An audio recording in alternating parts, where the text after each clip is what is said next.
Now let's look at the biggest question about the chronology between Acts and the letters of Paul, without getting into specific years and dates. Galatians 2 reports a meeting of Paul and the apostles. Is this meeting to be equated with the meeting in Acts 11, or with the Apostolic Council in Acts 15? Most critics have resigned themselves to equating Galatians 2 with Acts 15, but let's look at that.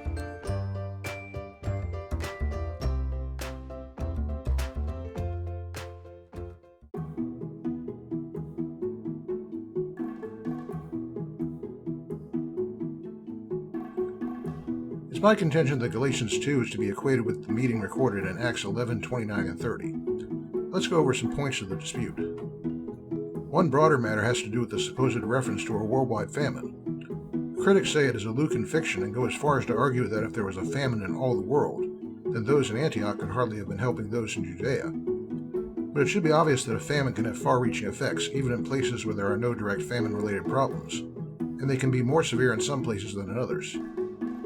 This, when coupled with the social context, provides an excellent reason why the Antiochians were going overboard to help Judea.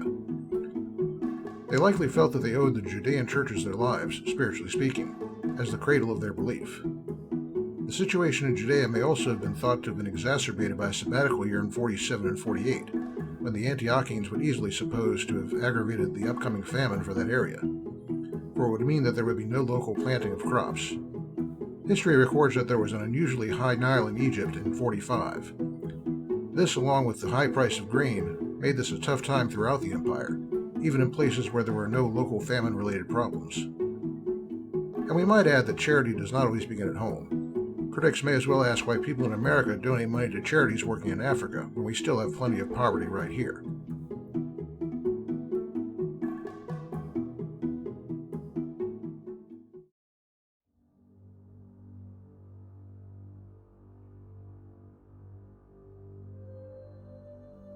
Now to specific objections to equating Acts 11 with Galatians 2.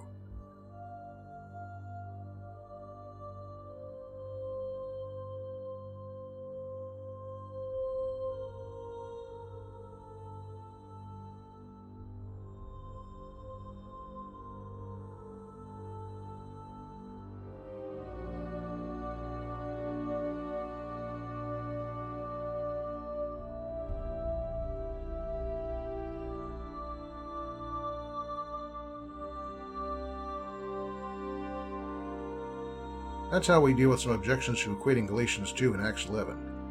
Next up, we'll look at the case against equating Galatians 2 with Acts 15. See you then.